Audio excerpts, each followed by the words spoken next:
Just finished some centering yoga. We love it. We love it. I got some yoga in this morning too, and I got 10K steps. Did you get 10K steps in today? Did you walk 5 miles today? Because that's what it takes. So today we're going to be talking about cardio. When should you do it? How much? Let's break that down for you guys. I feel like this is super important for you guys to understand. I see a lot of things in the industry that a lot of misconceptions that I want to clear up. So I want to speak from my experience, and we're going to cover that here today. So we're not going to waste your time here. Thank you guys for tuning in. Let's fucking get it. Okay, so let's get this rolling in 3, 2, 1. Boom. What is up, squad? Welcome back to another episode of the Shift Your Mind, Change Your Life podcast. This is your boy, Coach Sal. Let's get it. In today's episode, we're going to be talking about cardio. Once you do it, how much, how frequently. Cool. Listen up. We got you. So if you are someone who, it doesn't really matter what you're trying to accomplish, but if you're someone who lifts weights, okay, and is someone who is trying to get in shape, you should be doing your cardio after resistance training. Yes, after. Why is that? Okay, now I want to break this down.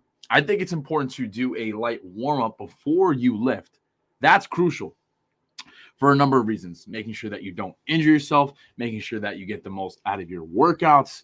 So a quick light warm-up is crucial. But after a strength training routine, you should be doing the higher intensity stuff afterwards, after your lifts. That's when it should be done. Why? Think of your body as a car, right? I want to break this down for you guys. Think of your food as your fuel to your car, right? Now, if you logically think about it, would you empty your gas tank before you drove the car? Probably not, right? Logically, that doesn't make sense. So think of your workouts as the same thing. You wouldn't walk into the gym and do a crazy high-intensity cardio session for 30 minutes, go balls to the wall, burn all the energy that you do have, and then try and do a full strength training routine.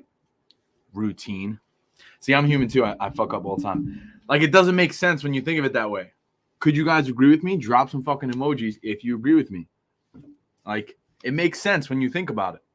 You wouldn't empty the gas tank before driving it. It's the same concept when it comes to cardio and lifting weights. You're not going to do a crazy high-intensity session before you lift. Doesn't make sense. Doesn't make sense. You're going to burn all the energy you have and then go try and lift heavy weights. Like, no, it's the opposite. Okay, you do a quick 5-10 minute warm-up. Maybe you walk for a little bit.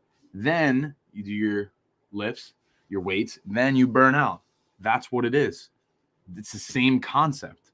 Now, for me, I usually I drop my stuff, obviously, right?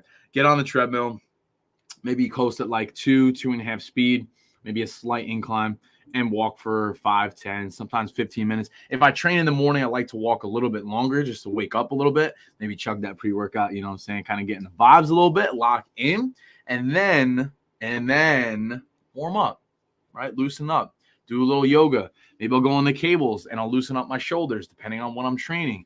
You know, like, I really believe in dynamic warm-ups as opposed to static stretching. That's a good point too. Please take that home as well.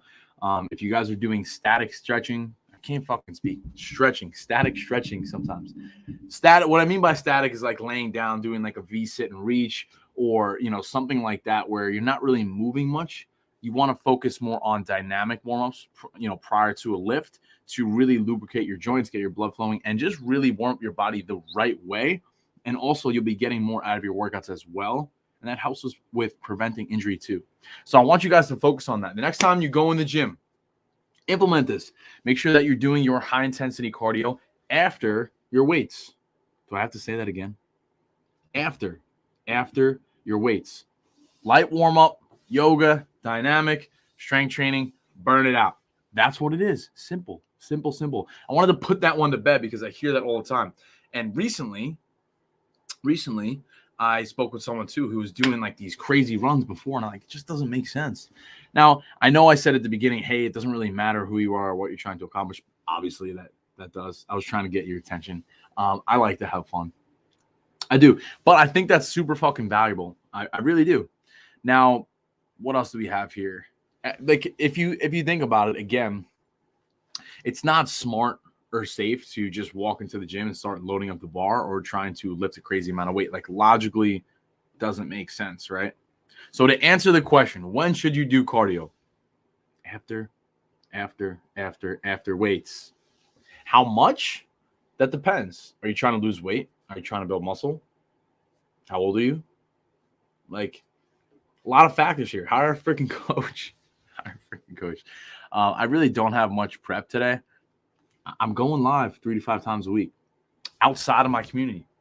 It's the promise that I made to myself to deliver value to my audience. I'm not going to lie, this ring light is super bright. I can't freaking see. It's also nice to just hang out and connect with you guys.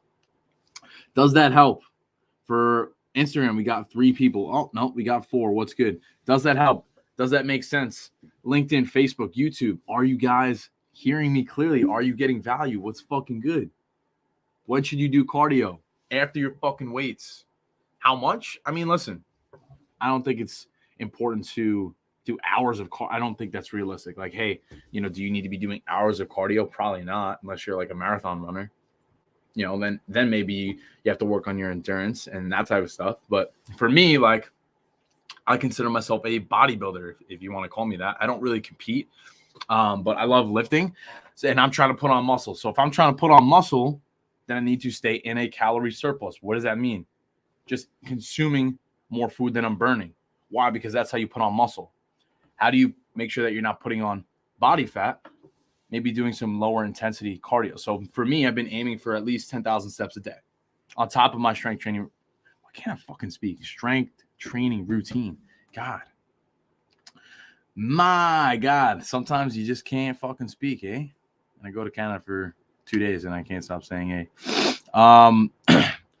Yeah, so that's that. It comes down to your goals, right? If you're trying to lose weight, you need to be in a calorie deficit, which means you're burning more calories than you're consuming. So then maybe doing a little more cardio is, what's the word? Advantageous? Is that a word? Maybe. More beneficial for you if you're trying to lose weight to do a little more cardio and dial the food back a little bit. If you're trying to build muscle, stay in calorie surplus, make sure you're having more food than you are burning. That helps. Doing it after the resistance training, please just do me a favor. Just do a light warm up, do some dynamic stuff. If you have more questions on that, hit me up. And that's that. Boom. Guys, short and sweet, to the point. You know the vibes. Let's get it. That's all I got for tonight. 5 minutes. Call it a fucking day, eh? I actually do have to hop on another call here. So I'm going to bounce. Hope you guys got value. Let me know, and we'll talk soon. Peace.